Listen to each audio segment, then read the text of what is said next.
Hi, this is Cherie Mitchell, and this is Inclusive Media Inc., also known as IMI.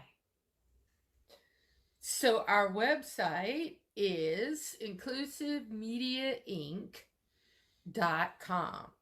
Our contact information is 404 849 8209, or you can email me at cheriemitchellg@gmail.com.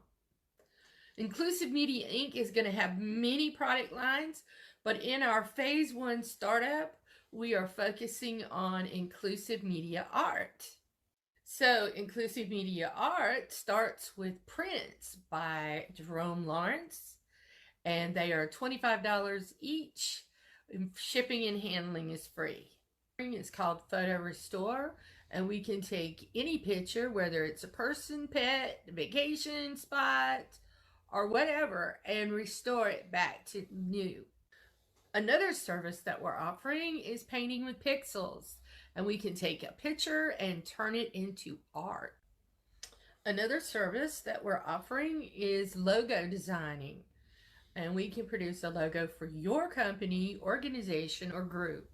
We can do them in black and white, or we can do it in color. One service that we offer is book cover maker, and we can design a book cover for you for those who are self-publishing. So inclusive media art features the art of Jerome Lawrence and the photography art of Cherie Mitchell.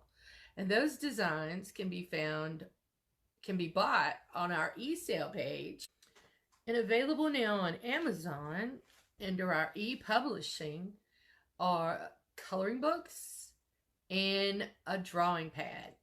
So be sure and check out inclusivemediainc.com's website and watch as we roll out phase two, the e-publishing product lines, starting with our independent living series in our FYI&E for your information and entertainment publishing series.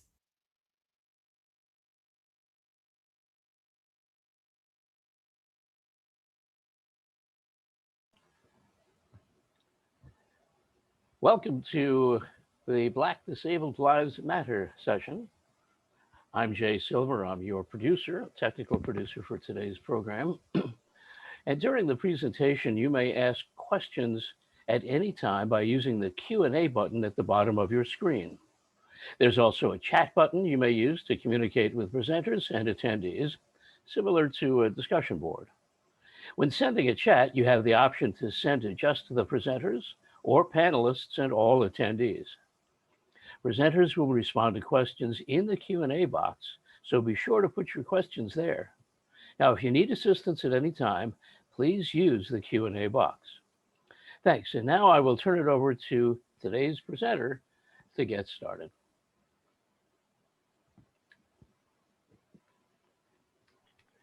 So Parris, make sure you unmute your mic right to the lower left of your screen. Oh, can you not hear me? Now we can hear you. Okay, great. Sorry, I'm just pulling this presentation up really quickly. Okay. Hi, everybody, and thank you so much for joining me for this presentation called Black Disabled Lives Matter. My name is Parris Boyd, and my pronouns are he, him. I am a project coordinator at the Institute on Disabilities at Temple University in Philadelphia.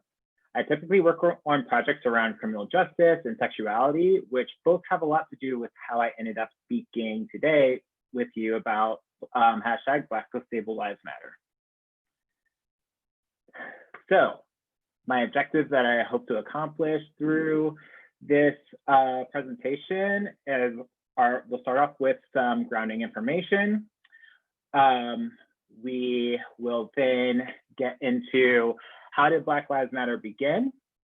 We'll talk about the question, does Black Lives Matter impact people with disabilities? We'll talk a little bit about information hiding in plain sight.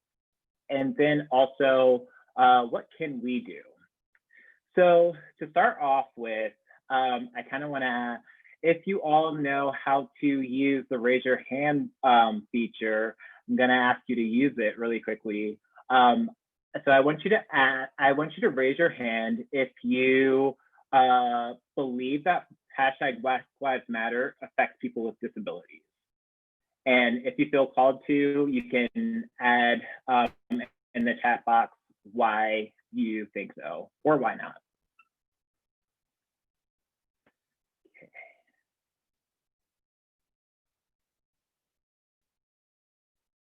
And also, just so you know, nobody can see that you have your hand raised, only I can, or the panelists. And so right now we have about 10 out of 23 people, so it's like about half. Thank you all for sharing. Okay, so if all of you can put your hands down, I'm now going to ask the question, raise your hand if you believe that Black Lives Matter does not impact people with disabilities.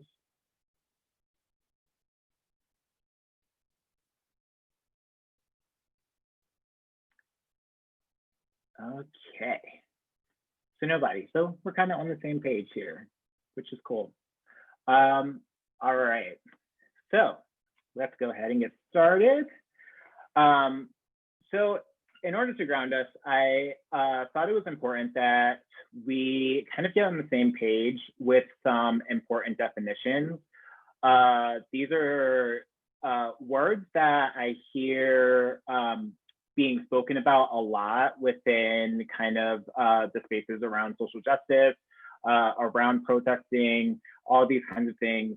And a lot of times they can be used in ways that may not be, where we may just not be talking about the same thing. So I wanted to at least impart my perspective when I'm approaching this topic. So for racism, racism is a marriage of racist policies and racist ideas that produces and normalizes racial inequities. This is a definition from Dr. Kendi, who wrote the book, How to Be an Anti-Racist.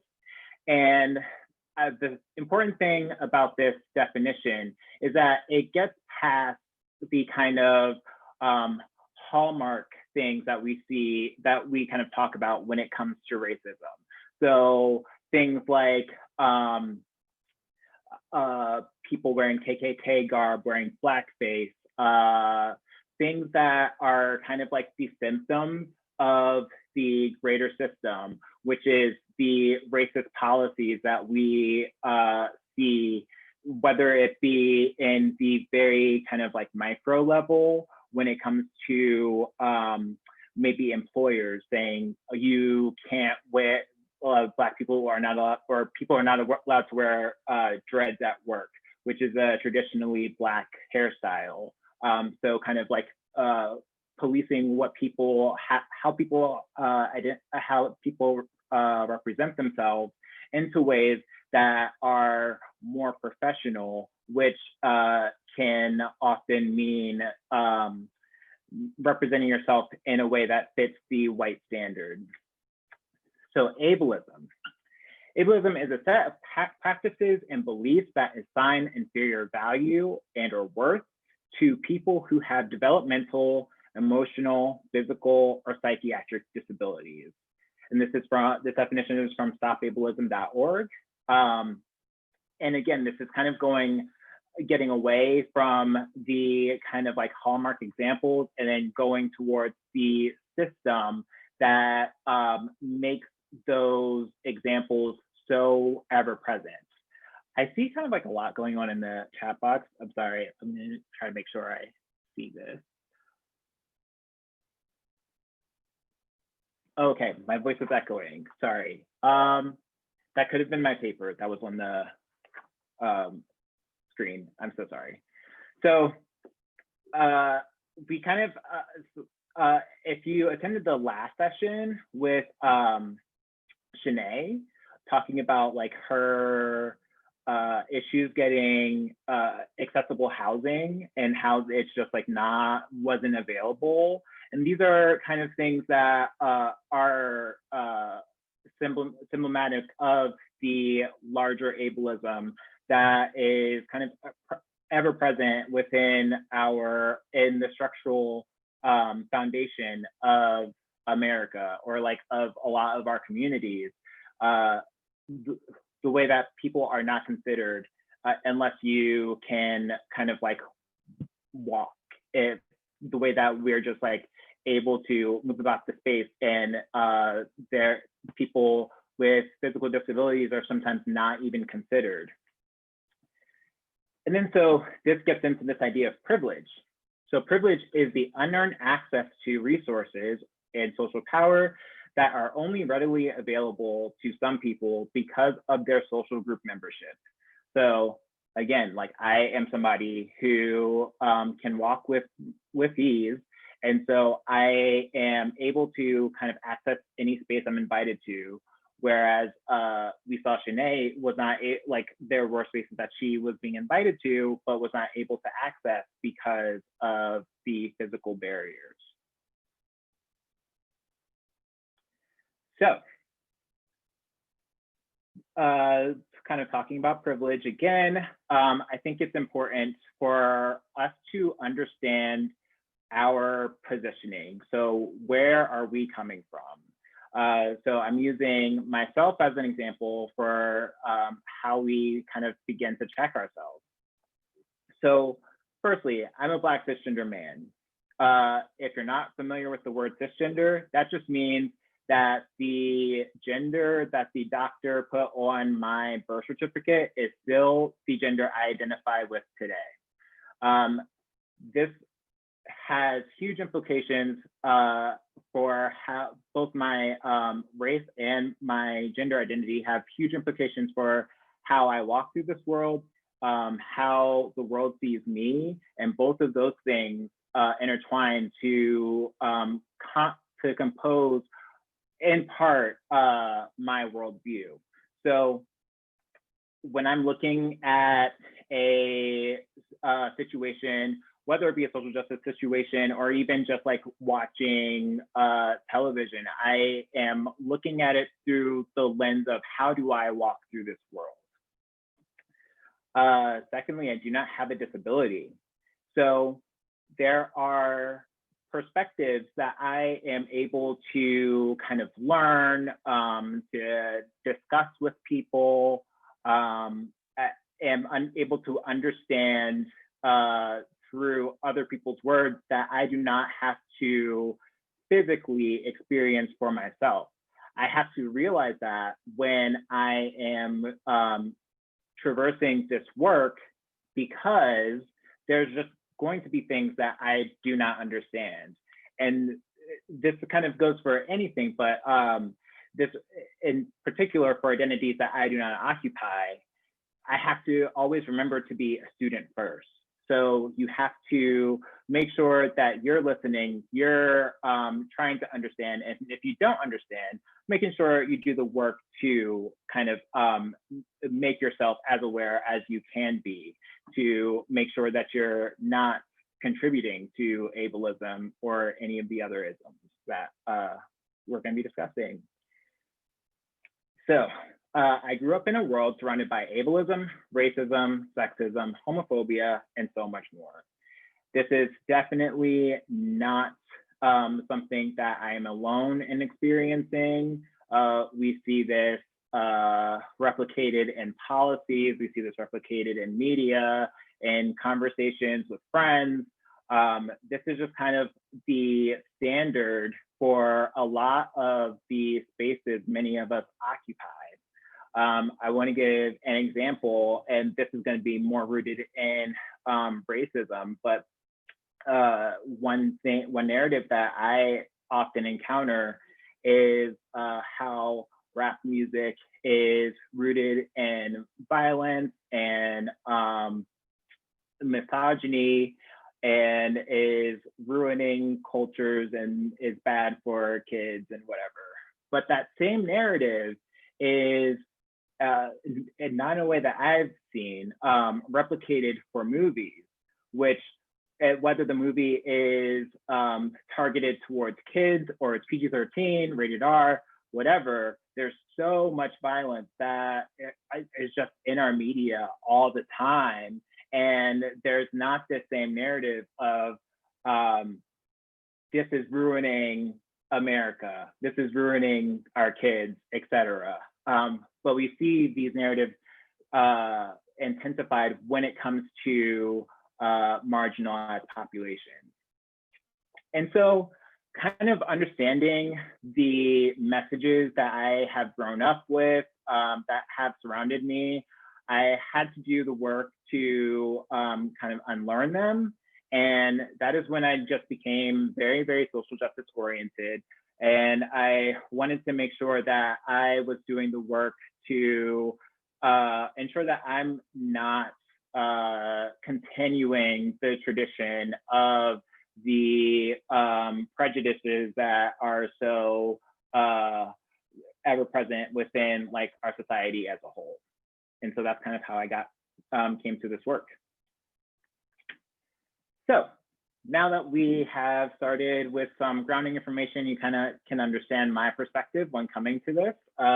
We'll talk about hashtag Black Lives Matter, and how did Black Lives Matter begin? And I have at the top of the page, I have an image of Black Lives Matter, the kind of banner that's been used all throughout the movement. So on this page, I have 3 pictures, one of Trayvon Martin, 2 of a kind of random cell phone, and then 3 of the founders of the Black Lives Matter movement. So if you're not familiar, Trayvon Martin was a teenager who lived in Florida, was visiting a community that he didn't frequent too much. It was his dad's girlfriend's community. And they spotted Trayvon Martin, called the police, said that this man looked, well, he's a kid, the kid looked suspicious. And this ended up in an altercation between Trayvon Martin and George Zimmerman, where George Zimmerman shot and killed Trayvon Martin. George Zimmerman was eventually charged, and that charge was acquitted, and there was a lot of social unrest after that. And Alicia Garza, who in the bottom right corner is on the left. Let me see, I'm pointing to her now, if you can see my cursor. Alicia Garza wrote an op-ed stating her outrage, about how so much violence happens to like Black people in general, but then also to Black children. And in it, she said that Black lives do matter, no matter like what the system is kind of showing. So Patrisse Cullors, who is in the middle, took that sentiment and then created the hashtag Black Lives Matter. And then Opal Tometi, who is on the right of the image, created a whole social campaign and has kind of run, these 3 women or 3 people have grown Black Lives Matter to be what it is today. A couple of things to know about Black Lives Matter. One is that it's decentralized. So what that means is that those founders didn't found it in a way that meant they're going to be the end-all be-all leaders. It's a very leader-full movement, which is why you see things like Black Lives Matter Philly, Black Lives Matter Baltimore. There's a lot of different localities. And then also we see that there are other movements that have happened within the larger movement. So we see hashtag Black Disabled Lives Matter, Black Trans Lives Matter, and All Black Lives Matter. And these really have been born out of the marginalization felt within the larger movement. So in particular, I'm thinking Black Trans Lives Matter, where people who were, there were some Black trans women who were being bullied or even attacked around the larger Black Lives Matter movement. And so making sure that when we're talking about like breaking down systemic violence, we're talking about it within our communities too. So the ultimate goal is to reduce police brutality and systemic racism. And so it kind of started with that systemic racism when we're talking about Trayvon Martin, because George Zimmerman wasn't a police officer. He was just an ordinary citizen. And so that what we've seen is that that violence has, it's happening on an individual level, and then it's being sanctioned by the state with his acquittal. But then also what we are seeing now are instances of police brutality where we see cases like George Floyd, like Sandra Bland, Breonna, oh my God, I am so sorry that I'm forgetting her name. Taylor. Yes, Breonna Taylor. I don't know why I was saying Tiana Taylor. Thank you for that.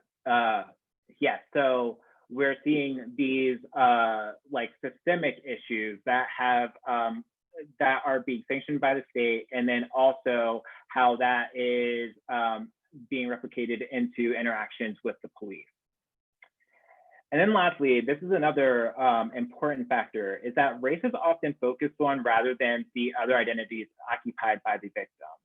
So for many of the victims that we have that have had like high profile platforms after their unfortunate deaths, many of them have had disabilities.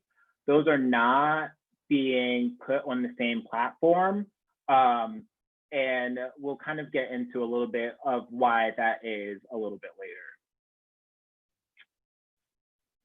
So, does hashtag Black Lives Matter impact people with disabilities? At the top, I have an image created by Jen White Johnson, who is a disability advocate and artist. And she created this Black Disabled Lives Matter graphic, which includes the fist that is often used in a lot of the Black Lives Matter protest signs and a lot of the media around Black Lives Matter, and then also the symbol for disability. So here's why it does impact people with disabilities. So when we look at the statistics around race and ethnicity and race and disability, we see that people who are American Indian and Alaska Native and are Black are disproportionately affected by disabilities as a whole. Now, this is not to say that we like people, like it's not a race to see who's affected more and who's affected less, but the reality of the situation is that that race is inextricably intertwined with the rates of people with disabilities. So people with disabilities are up to half of all people killed by the police. And the rates of people with disabilities who experience non-lethal violence by police are way higher than that half. And this is often not reported because of arrest records. Disability is also sometimes used as the reasoning to excuse the murder of the victims. And so this happened in two instances. One with Eric Gardner. So Eric Gardner was being arrested for selling illegal cigarettes and was held in a chokehold. Now, the narrative that kind of followed after that, when people were trying to defend the police's actions, were that if Eric Gardner did not have asthma, if he did not have a heart condition, he would not have died in that situation. So herein lies a narrative being being created to say it's not the police's fault, it's the fact that he has these conditions that are the actual thing that created his death. And this also happened with George Floyd. So one of the headlines by the Washington Times is George Floyd died Monday from a combination of pre-existing health conditions exacerbated by being held down by Minneapolis officers. So I'm just saying he had these conditions, and those are what actually killed him. But of course, the police didn't help. Rather than the police putting their knees on his neck was not the thing that actually killed this man. So then also, the systemic racism that Black people face in the society as a whole is often replicated within the safe spaces that people with disabilities occupy. So here's a headline from the Washington Post that reads, racism allegations at Gallaudet University. And if you're not familiar with Gallaudet University, it is a university in DC where that focuses on people who are deaf and hard of hearing. So Gallaudet University pushed 2 officials to resign, they say. And the school is now committing to permanent changes. Excuse me. Now, these racism allegations were not new. And this headline is from a few months ago, I think in August. The allegations included there being a campus group who were wearing KKK garb, and students of color being intimidated by campus police. So people, deaf and hard of hearing people who are attending the school as a safe space to kind of learn and grow, are realizing that this space is not safe for them, largely due to the color of their skin. So then we have 2 disability advocates.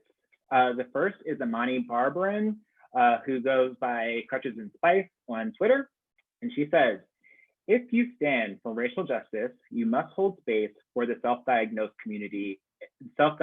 and the disability community. You cannot honestly look at the statistics of those who are denied care and respect in medical settings and think that diagnoses are easily accessed by the marginalized. So this is going back to the idea of the racism that is kind of faced by people within a multitude of settings. So when we're talking about the medical settings, we see that there are people who are underdiagnosed or who are not believed due to cultural differences. And so, but also knowing something is not, that is knowing that they need or there are services that they need, but are not being able to gain access to. And then we have DG, who uses the Twitter handle not3fifths, and says, take note of how many disability rights organizations are silent right now, especially the ones that have co-opted language and co-opted the name and language of #disability justice. They're the white moderates that Martin Luther King wrote about in the Birmingham jail letter, and the same Martin Luther King they love to invoke. This tweet was created on May 30th, and this was really when the protests around George Floyd kind of started really intensifying. There was a lot of unrest that was happening at the time. And what we see is that lots of disability organizations are silent around causes that they don't see as applying to them. And what often hurts is for people who are Black and have a disability, have to use those spaces to kind of navigate the oppressions like felt with having a disability, but then are often seeing that their other parts of their identity are being ignored, even though they are intertwined with the disability. And also the fact that the organizations that are silent are the ones that really need to be listening in that moment. So like Gallaudet University, which thankfully they are taking steps to address the racism now, but this was something that was happening for a very long time. And when there's a larger movement calling attention to this, that's when they're like the voices of Black disabled people are able, or Black people with disabilities are able to kind of be heard in a way that they may not have been before that.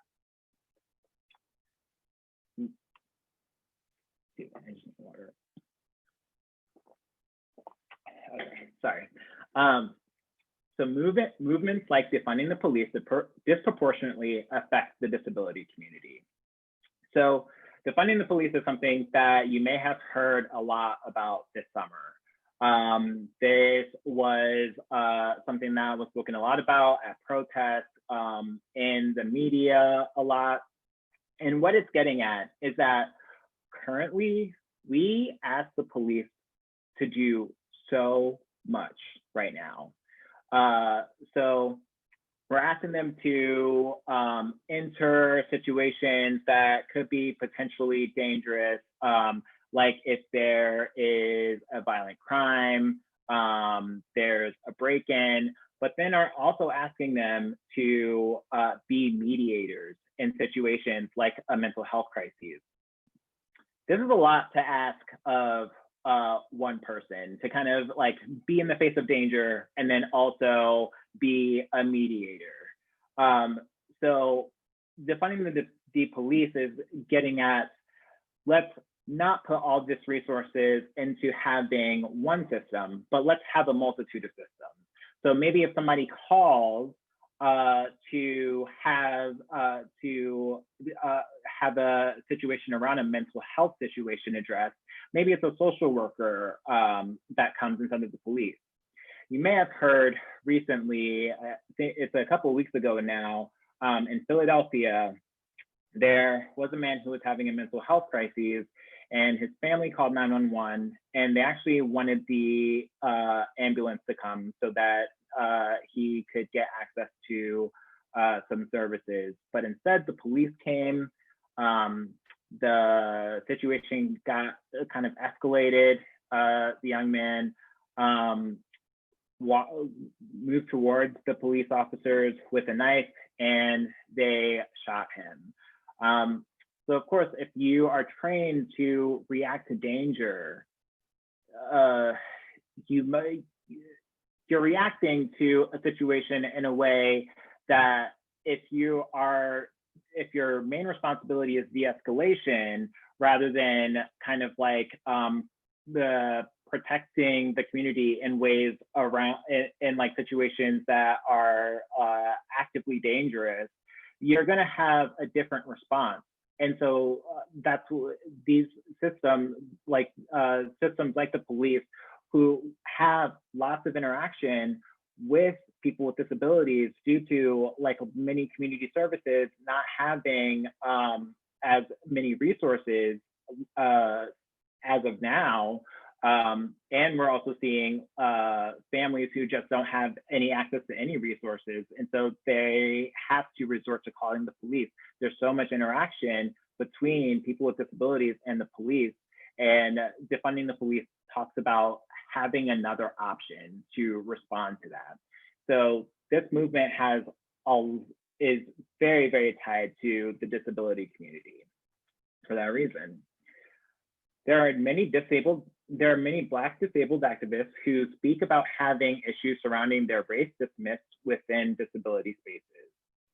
And so if you go search on Twitter or kind of any of the social medias about Black Disabled Lives Matter, you can see these narratives replicated so many times, and how people are going to spaces that are supposed to be safe spaces, but then end up replicating harm to them.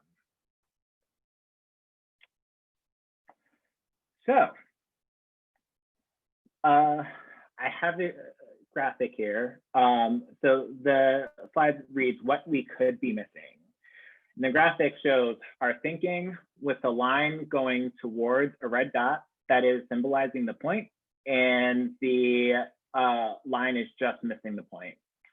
And this happens for a multitude of reasons. So one of the reasons is when I began this presentation, I talked about checking ourselves and realizing the perspectives that we hold. So when we are given a narrative, be it what happened within the latest protest, or what happened of the latest viral topic that we're all discussing, we're only given so much information. And when we have that information, we have to often put pieces together. So when we do that, we're doing that through the lens of the experiences we've had up till that point. So me being an able-bodied person, I am going to look at my experiences and the experiences that I have heard to piece together the narrative being told to me. Now, what that can do is often help me get to the point, but I will often I will often miss things that I have not experienced or I am not aware of. So before I get into like what we could be missing, I want to know, and if you could all enter this into the chat box, what information do you think is usually collected during an arrest?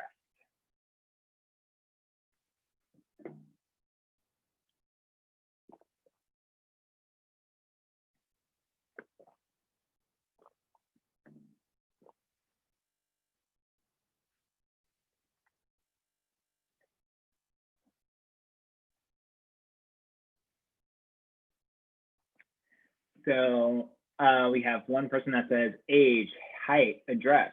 Yes.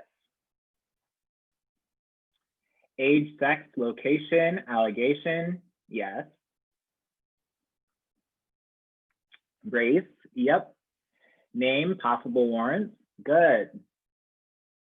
Thank you for everybody who has chimed in. Yes, so things like age, race, height, gender, weight, hair color, eye color are all things that are usually documented. And this is what is documented usually for a few reasons. These are things that people can see. These are things that are typically included on identification if that person has identification on them.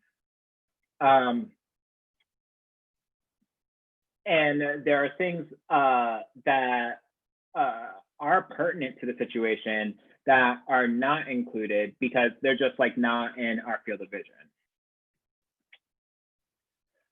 So the Ruderman white paper on media coverage of law enforcement use of force and disability is a paper that's easily found. I think I actually found a copy of this on Google. It's readily available. It's a very, very dense read though.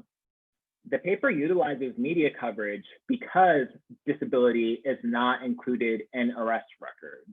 And this is getting to that point of what I was just talking about, like it's just because not all disabilities are apparent. And even if they are apparent, typically forms don't include that. And so it's not required for the federal, for reporting to the federal government when they kind of congregate those statistics around crime. Those are usually delineated into gender, race. That might be it. Those are like the two major ones. So it also found that disability is often ignored in media coverage, but when it is included, it is usually utilized to create sympathy for the victim or defend the police's actions. And we kind of have seen this with Eric Garner when I'm talking about people or the media utilizing his disabilities as a way to defend the police's actions. So it's his disabilities that killed him, not the police's actions. So does anyone know why is it important to track the interaction between people with disabilities and the police?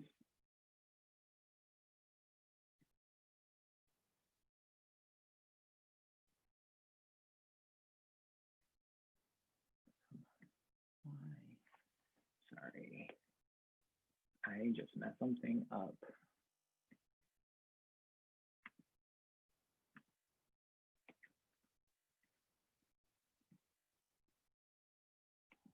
What? Okay, I'm sorry. I can't even see the chat box anymore. I don't know what I did. So media fun. So it's important because when we look at how Black Lives Matter has developed, it's really because we are able to track the larger pattern. So if it was one instance of police brutality, we're able to kind of what we understand of an instance is like, oh, well, this was just a bad cop. This was just like a single incident, and this is an anomaly. When we are able to track sustained patterns of violence between communities and systems, then we understand, oh, this isn't just like a one-off interaction. This is something that is part of a larger problem that we have to break the pattern of. So we have to first see the pattern in order to address the pattern. So with that, I have a screenshot here of a video from YouTube. The video is titled "Police Caught Violently Arresting Man with a Disability and Laughing About It."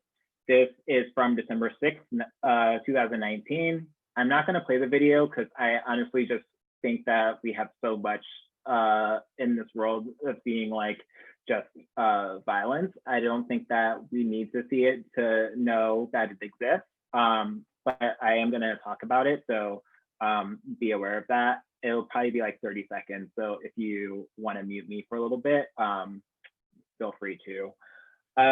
So in the video, there is a man who is pulled over because the police suspect him of driving while intoxicated.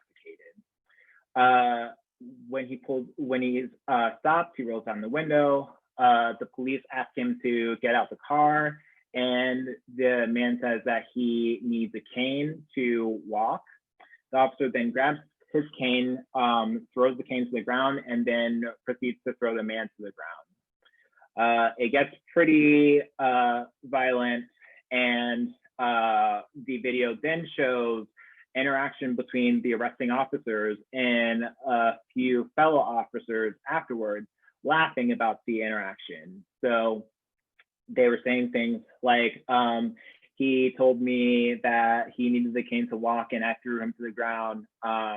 He thought he was going to get away with it, et cetera, et cetera. So what we see here is that this isn't even just a like one instance in this police force, because it's so taken so lightly as it's a joking matter for the rest of the police to kind of laugh about. So this is what I'm talking about when I'm talking about disrupting systems.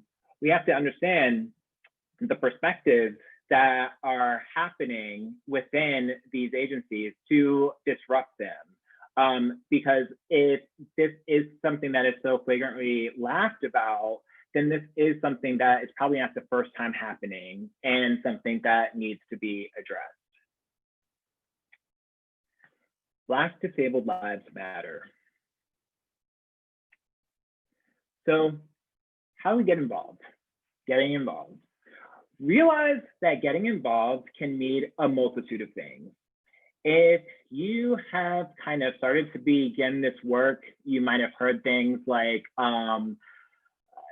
you have, in order for you to actually be involved, you have to like go out and protest. You have to actually go and do things. But if we look at how hashtag Black Lives Matter began, we realize that that is so far from the truth. This whole movement started from an op-ed, which translated into a hashtag, which translated into a whole movement. So realizing what getting involved means to you, whether that means you going out there and protesting, whether that means you supporting people protesting, helping people make signs, you writing an op-ed, getting your perspective out there, it can mean so many things. So figuring out what that means for you. You can organize a march specifically for Black Disabled Lives Matter. And this actually happened in Detroit, Michigan, where they had a Black Disabled Lives Matter protest, and it was really, really cool. They had like social distancing, people had transparent masks, so people who are deaf or hard of hearing could read lips, and there were sign language interpreters, so it was a really accessible space. So, and like what I was talking about before, when we were talking about the orientation of Black Lives Matter, the structure of it is a leaderful movement. So feel free to kind of create that space if you are not seeing that space created for you. But then also, if you creating that space takes a lot of work. So another option is to contact organizers. So contacting organizers to make sure people with mobility disabilities are setting the pace of the march or have a safe space. And so one protest that I witnessed was the Black Trans Lives Matter. They, at the beginning, before the protest started moving, they announced that if you have a mobility disability, if you have trouble walking, come to the front of the march. And they waited for those people to get there, and those people set the tone and set the pace for the march. Now, I know that that is not something that feels safe for everybody, because you can be kind of vulnerable if you're at the front of a protest. So there's other ways you can talk to organizers about having safe spaces, having safe routes, things like that to kind of make the space as accessible as possible. So then also having a safety plan. And this can include going with friends, going with supports, knowing where you're going to go if things get bad. So what I've seen are like law offices who are helping with this work, having numbers that you can call if you got arrested. And also just thinking, there's so many articles about how to go to protests that can kind of like detail safety plans for you. But this is going to be a very individualized thing. So talking with your friends, talking with the people you love about what supports do you need, and making sure that those are available to you. And lastly, activism works. I have in parentheses here Matthew Rushin. Matthew Rushin is somebody who got into a car accident, and it was largely related to his autism. and he did not receive a fair trial and was sentenced to prison. Through the work of the disability community and Black Lives Matter, his sentence was reduced. Of course, not of course, but it was not completely eradicated. So there is still work to be done, but his sentence was reduced in large part to the activism that was happening. So I have a picture of the Black Disabled Lives Matter March that happened in Detroit, Michigan from the Daily Moth. And this is going to be tips for self-advocates. So tips from Carrie Gray. Carrie Gray, if you're not familiar, is an incredible disability advocate. She does a lot of work around Black Disabled Lives Matter. And these are tips from her website. So she says, be honest about your capacity. So this means so many things, whether it be your mental capacity, because doing this work, a lot of times we are confronted with perspectives of people who honestly just do not want to see you thrive. And that takes a lot of mental energy to kind of like traverse through those narratives. So realizing that you may need a break. And honestly, take care of yourself first, because if you don't, then you're not going to be able to do this work. You're not going to be able to kind of continue on. And we need all of the myriad of voices to understand what's happening from a multitude of perspectives. Request accommodations, even from your friends and comrades. So telling your friends what you need, letting them know what is feasible for you and what is not feasible for you. Lending your expertise and experience around accessibility.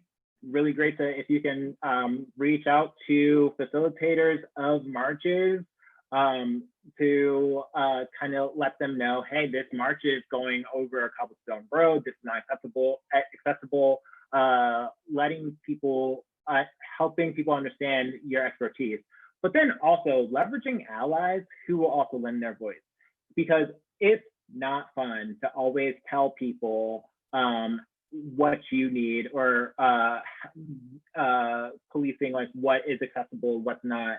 So realizing your friend who's really tuned into this work and saying, hey, I don't have the energy to do this. Can you help with this? Lastly, create a small self-care team, whether that be your friends, family, animals, your musical artists, and your phone, doing whatever you need to make sure that you take care of yourself and ensuring that you can remain energized doing this work. Now, getting past the savior complex. This is going to be for our abled advocates, and I have a picture of an angel. So here is a post from a disability advocate named Mia Menges, and this post reads, I am so tired of contacting people about inaccessibility. So tired. Every single day, I come across a new event with no mention of accessibility anywhere. My God, how many times do we have to go through this, y'all? It's 2020. This is unacceptable. Abled folks, you need to do better and pick up the labor of addressing ableism. If you come across an event with no mention of access or a video that's not captioned or an audio recording with no easily accessible transcript, reach out to the creators. Do not leave that work to disabled people to have to do it over and over and over again. So allies and abled advocates, utilize your privilege to uplift the voices of people with disabilities. So if you have a platform, a lot of times what we see is it's very easy for those of us to have social privilege to kind of utilize that social privilege to access things like jobs, to access things like speaking spaces. So making sure that we utilize the privileges that we are afforded to uplift the voices of the people whose voices are often ignored or often just like not put on the same platform. When you're called out, attempt to understand why you're being called out rather than listing your accomplishments or listing your disabled friends or family. So going back to the beginning again about our perspective, where we're coming from, we only know what we know.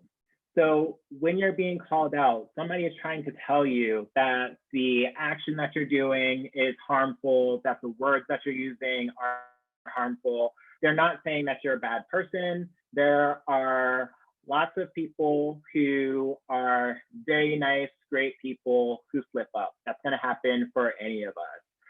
Try to really understand where this person is coming from. Listing all the accomplishments that you've done in the past or who you're friends with does not eradicate the harm that the statement or action you just did does. It only lists those things. It doesn't take away from those things, but it also does not eradicate the harm that you're perpetuating. So understand your perspective when you feel challenged by a self-advocate. Really understand where you're coming from and understand that just because this is the way that you've always known the world to work doesn't mean that the same way that things work for you works for somebody who may not look like you or have the same experiences as you. And make sure that perspectives of disabled activists are in your field of view. So if you're working in the disability field, you should make sure that disability advocates are, you're following them on social media, that you're able to understand or you're able to see the new initiatives that are happening, because just like any activism, it's always a living, breathing, evolving thing. So if we tackle one aspect of ableism, that doesn't mean that all ableism is done. Usually it's going to come up in another form at another time. So just being mindful of that. Okay. And so now I want to open up the questions. I have to figure out how to get out of this view. Oh. Well, what you want to do is look at the top of the screen that you're sharing, and there will be a red stop sharing button. You may have to bring your mouse up to the top of the screen to see that little panel. Yeah, it's literally not. Oh, here we go. Okay. Thank you. Okay. And the Q&A pod and the chat pod will be available at the bottom of your screen now as buttons you can click on. Okay? Yes, thank you so much. I really appreciate it.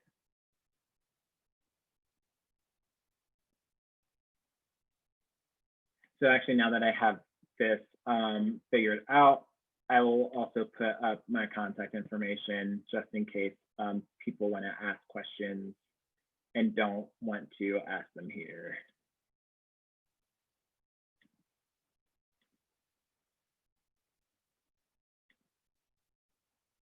But yes, if you have any questions, I am happy to answer them.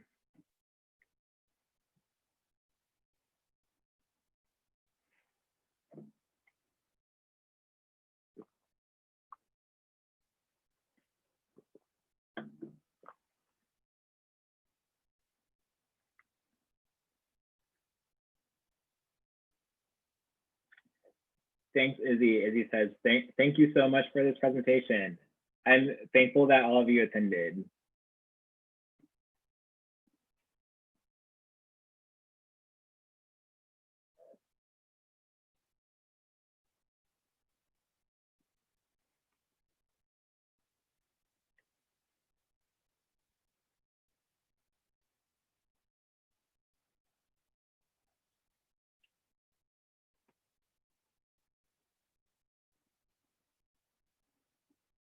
Okay, so I'm not seeing any more questions.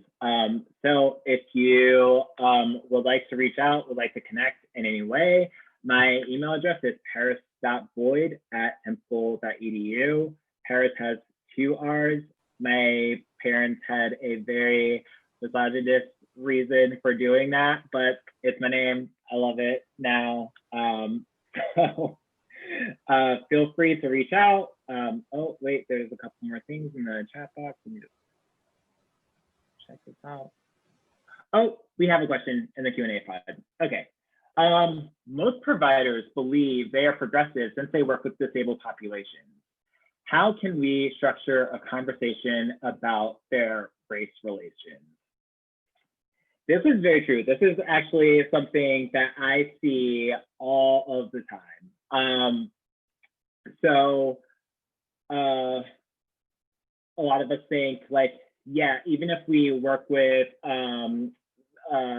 populations of this, if we work with disability communities, we're kind of addressing ableism, which like there's so many ways that we kind of perpetuate ableism even when we are working with communities. But when it comes to structuring a conversation about race relations, so it can often start off with addressing particular instances because when if we talk about it in a very conceptual way, a lot of times what we think is, oh, that is a bad thing, we would never do that.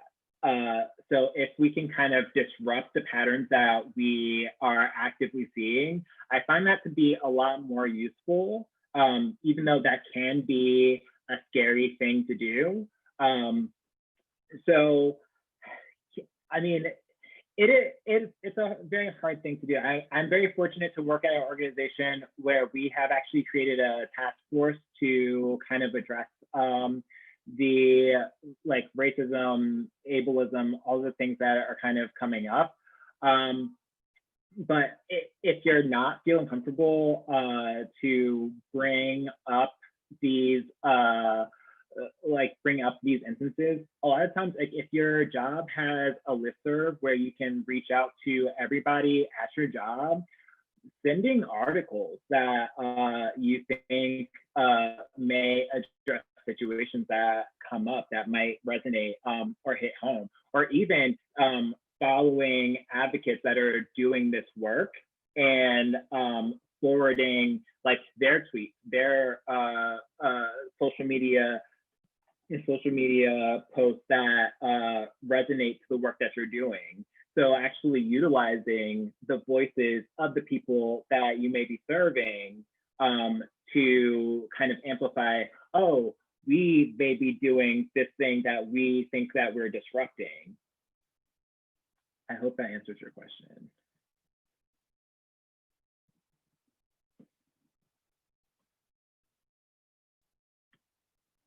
Oh, and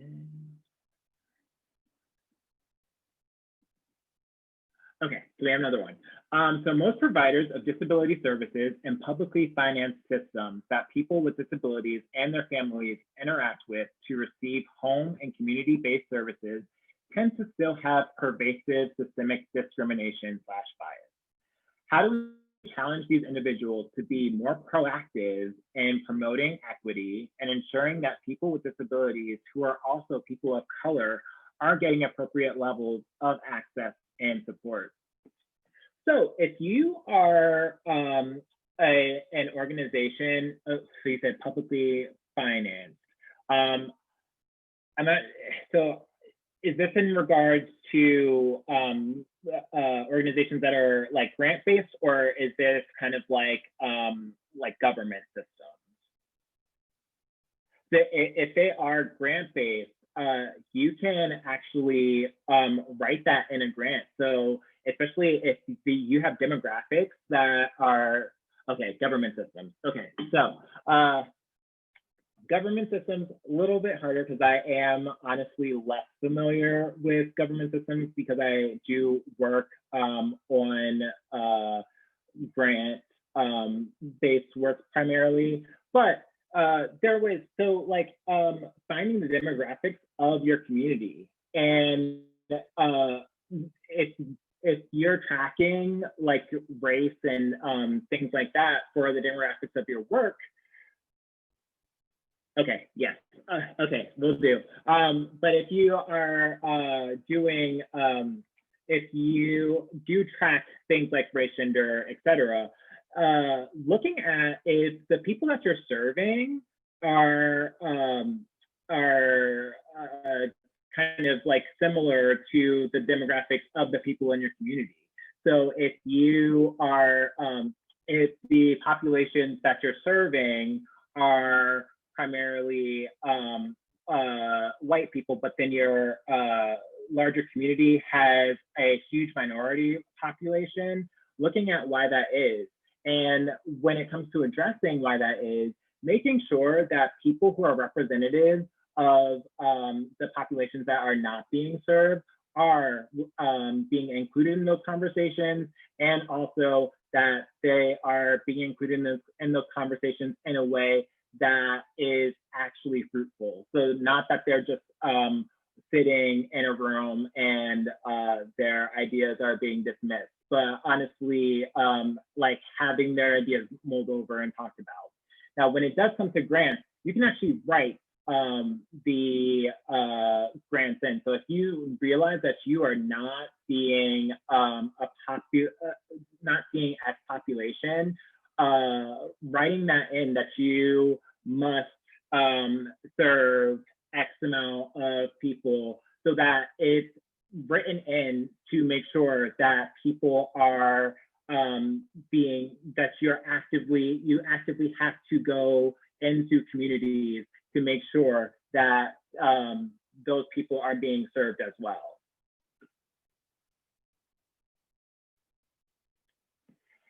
Okay, how do white allies without disabilities help model appropriate behavior and also support the intersectionality work that is desperately needed in our communities and at a state and federal level?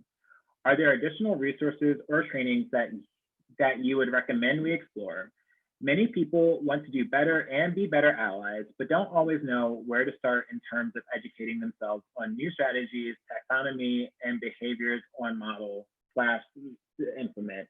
And I will agree with you there. I think that like we are kind of like overwhelmed with work. And like I kind of was saying in the beginning, we all come from our perspectives, and we have always, most of us have been taught that our perspectives are good and that we're coming from a good place, even when our the things that we think are good are actually harmful for communities. I don't believe that most people are being intentional with their harm. I think that we have always been taught to kind of think of things in certain ways, and nobody really breaks those trains of thought. What I recommend is really going into your community. I don't know whereabouts you are, but if there are smaller organizations, looking at those organizations to find out the work that they're doing, if they have trainings available. Dana Lloyd just put in the chat box the Attaway group, diversity, inclusion work, and offered equity audits. So yeah, and please, like if anybody else has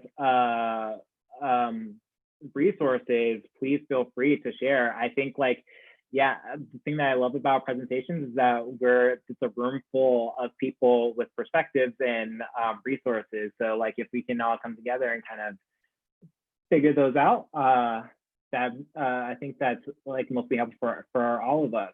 But I also think if you don't have the ability to kind of reach out to local organizations, I think you can also do little things like finding activists. So like searching different hashtags like Black Disabled Lives Matter, or even looking at the overall Black Lives Matter, being very intentional with the resources that you're looking at.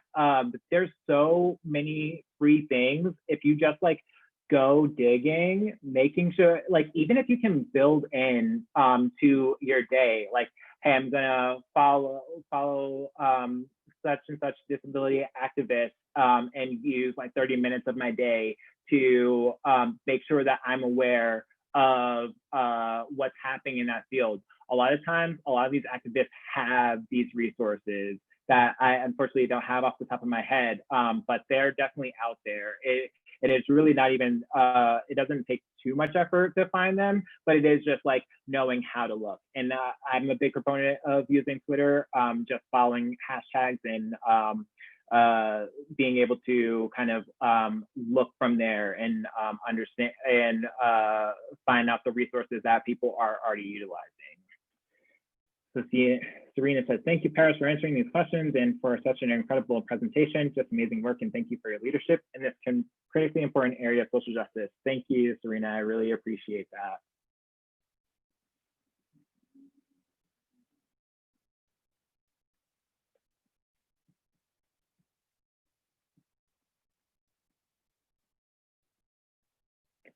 And Lakita says, TASH also has a diversity and social impact committee. Join us Monday evening. So yeah, TASH is looking out. Okay, I'm gonna stop sharing this so I can get out of here. All right, and we have 6 minutes. Are there any more questions before we head out?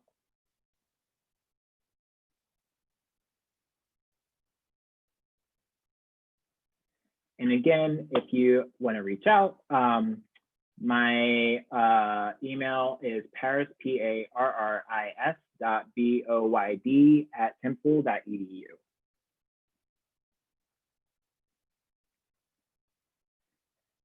And Serena said, as a friendly reminder, the presenter's PowerPoint slides are available on SCED under the session's information, and the session is being recorded and will be uploaded and available on TASH's website for all conference participants through March 31st.